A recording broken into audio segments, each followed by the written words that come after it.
Hello po mga kabayan. Ngayon pupunta kami ni Mrs. sa grocery store ngayon. May bibilihin lang kami ng mga grocery. Ito yung panahon natin ngayon. Umulan na naman ng snow. Bumuhos na naman yung snow at medyo makapal. Tara, samahan nyo kami. Papakita namin dito yung mga bilihin. Oh my God! Ayan, ito yung itsura ng panahon natin ngayon mga kabayan. Bumuhos yung snow pero maliliit lang. Kaso pag tuloy-tuloy tatambak siya. Tapos gumagapang yung snow dito mga kabayan kapag malakas yung hangin. Medyo pino lang yung snow nga ngayon. Pero ayan, tingnan nyo naman kung gaano kakapal ito. Kung anong sukat yung mga kabayan. Napakataas na to. Ito. Tapos ito yung paligid natin. So papunta kami ngayon sa grocery store. So ang oras natin pala ngayon ay alas 5:30 mga kabayan. Pero medyo makikita mo pa rin yung daan. Dahil ngayon ay pabalik na yung araw. So bumalik na yung araw ngayon mga kabayan. Matagal na siya lulubog kapag gabi, mga alas 6 mga kabayan or 6:30 lumulubog yung araw sa ngayon. Panahon ngayon kasi February na dito at papunta na siya ng March. Pero matagal pa rin sa sisikat kapag sa umaga. Pero minsan mga kabayan hindi pa rin makikita yung araw dito gaya nito. Ayan, wala pa rin siyang araw. Ayun, napakataas nitong snow na to. Hindi ko alam kung anong sukat na yan mga kabayan. Siguro nasa 30 cm siguro yan. Ayan. So ito yung madadaanan natin. Medyo madulas lang. Ayan, tinutulak ng misis ko yung mga snow. Ayan. Actually hindi malamig masyado mga kabayan dahil hindi naman malakas yung hangin. Kapag nag-snow kasi mga kabayan ay medyo warm yung mararamdaman mo. Pagkatapos ng snow, doon na mararamdaman yung lamig pagka kinabukasan. Ito yung mga sasakyan dito, nabalutan na siya ng mga snow. Ito yung mga sasakyan ng company namin. Kasi itong bahay na to, sa company namin to, saka dito nakatira yung mga nagtatrabaho. Ayan, so ito yung sasakyan namin. So, samahan nyo kami mga kabayan. Papasyal namin kayo dun sa grocery store. So tara mga kabayan, samahan nyo kami at papunta kami dun sa grocery store. Tandaan lang tayo, medyo madulas yung snow. Dahil malambot mga kabayan kapag bago pa siya. At maaaring makakuha yung sasakyan natin may stock. Bali, malapit lang naman yung grocery store dito sa amin. Pero maghahanap kami yung grocery store na may mga bibilin kami. Minsan kasi hindi kompleto mga kabayan. Tapos nasa isang grocery store yung kailangan namin. Ito yung panahon natin, medyo makulimlim lang talaga. Dito sa mga ganitong daanan ng mga tao, padaanin nyo yan sila mga kabayan. Kahit malayo pa yan sila, antayin mo sila na makatawid. Ganyan dito. Priority yung tao dito. Ayan, medyo kuhan yung daanan natin. Kulimlim. Dito tayo sa kaliwa. Brosen ta? Brosen. Dito sa Nook Center. Pero balik yung bag. Nagsarado naman ang Nook Center. Sa'yo ba? Ayan, dito kami bumibili yung Brosen. May grocery store to dito. Tapos bintahan din ng mga gamit, damit. Ayan, ito yung Center talaga City.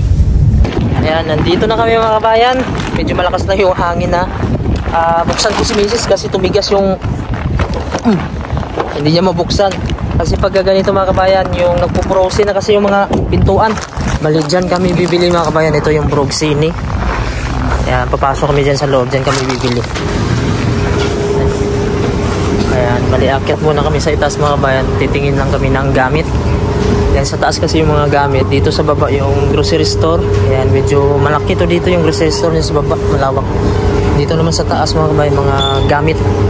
Tapos yan sa baba, ayan yung mga pagkainan nila dyan. Ayan. Mga karne. Ayan, ito yung mga gamit dito. So punta tayo dun sa unahan. Ito yung loob dito ng mga gamit mga kabayan. Kung bibili ka dito ng mga gamit. So tingin tayo dito kung may mga available. Titingin kami ng malita. Baka may magustuhan mga kabayan. Kasi mga kuan baka maisipan natin magbakasyon. Ayan yan. Ayan, may hand carry. May ito pwede dito sa baggage mga kabayan. Ito wala baggage yung ganitong mga size. Ayan, maliit. Sa hand carry yan. Ayan, so meron pa rin yung sapatos dito na tag 100 kroner. Hindi pa rin naubos. Ang dami yung mga gamit na to. Ayan. So ngayon mga kabayan, bababa kami dito sa grocery. So wala kaming nabili doon sa itaas. So So, pupunta na naman kami dito sa mag-grocery kami dito sa baba. Dito na kami sa loob mga kabayan ng grocery store. Mayroon din pala sila ditong parang tuyo mga kabayan, no? Pero hindi ko alam kung anong klaseng kuwan mga kabayan. Dried fish din siya, oh. Yan. Hindi ko alam kung anong lasa nito. Yan, puro frozen na dito mga kabayan, yung mga paninda nila. Yan, puro frozen na, wala na ditong fresh na mga isda. Yan, frozen wala to. Karne, manok, isda. Yan, yung mga gulay din yan, frozen din. So ganito yung mga kwan dito sa Greenland, halos frozen lahat. Yung mga bilihin na nakalagay na sa frozen. Ito lang, hindi ito pwede i-frozen. Yan, mga strawberry, pero mabilis lang itong masira mga bayan pagka tumagal. Tapos ito naman yung mga prutas. Yan, ito lang yung hindi pinafrozen, yung mga prutas, mga gulay. Yung iba na matagal masira, yan mga prutas. Tapos ito mga bawang. Ito maganda itong bawang, kasi diretso na siya mga bayan. Balatan mo na lang diretso, bilog sa buo. Tapos ito naman yung mga saging dito. Ayan yung saging galing sa saan pa to? Dole mga bayan, no? Del Monte. Yan, Del Monte. Parang Philippines pa ata to. Yan, ganito na yung itsura dito mga kabayan ng saging pagdating. Yan, ganyan yan siya. Hindi na talaga siya bago, no? Yan, mga avocado, ganyan, no? Avocado, mangga. Meron naman dito mga prutas. Tapos pinya. Ayan, medyo may kamahalan ng pag-convert mo siya sa piso. Pero kung hindi mo siya i-convert mga kabayan, mura lang siya. Yan, may kamote, may patatas. Yan, may mga cabbage dito. Tapos ito naman sibuyas. Yan.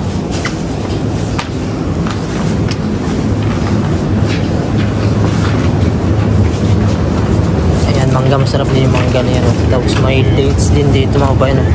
Yan, dates.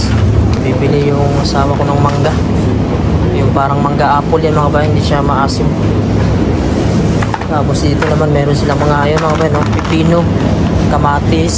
Yan, kumpleto din dito. May mga mushroom, yung mga presyo lang may kamahalan pag translate mo mga bayan, o convert mo sa peso. Yan, pag dito mo lang gamitin mga bayan, mura lang siya. Kasi makakabili ka naman dito ng gusto mo kapag nagtatrabaho ka.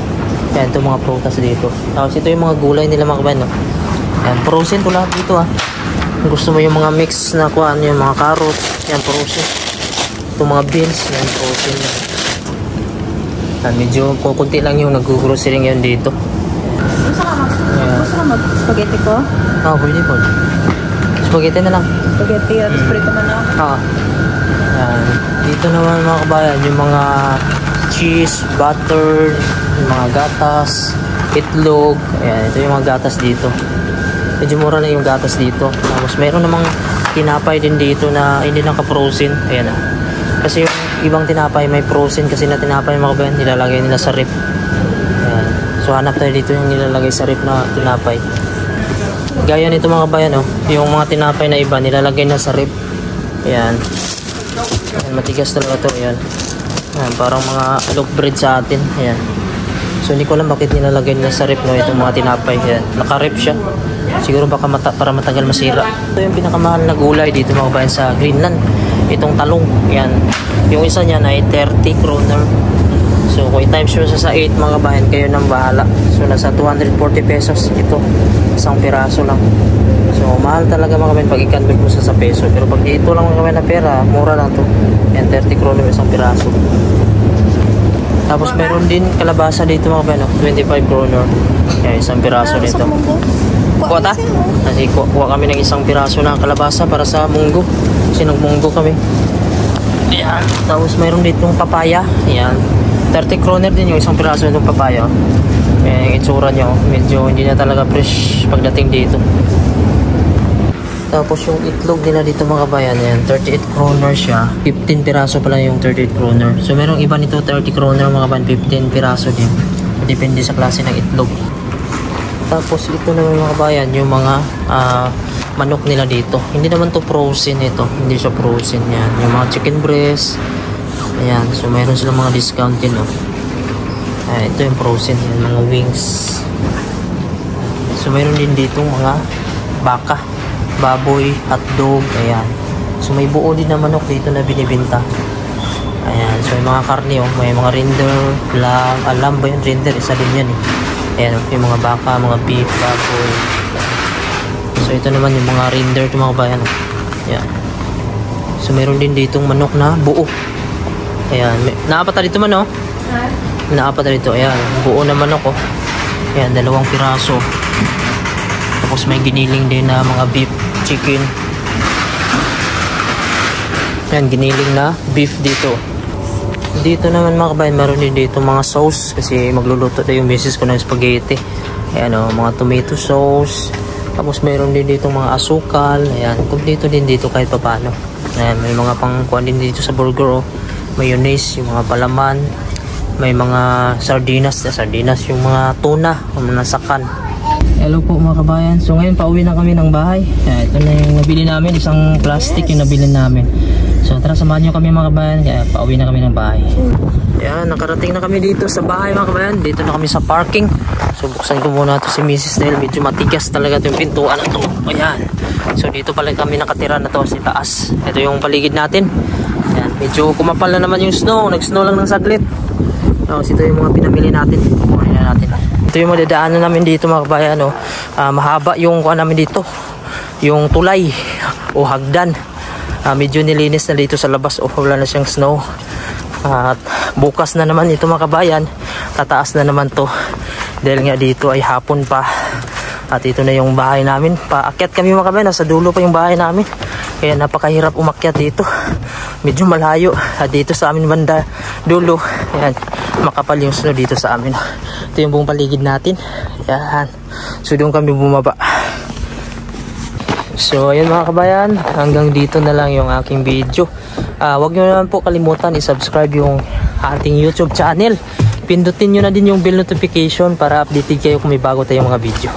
So hanggang dito na lang at maraming salamat and God bless you all po.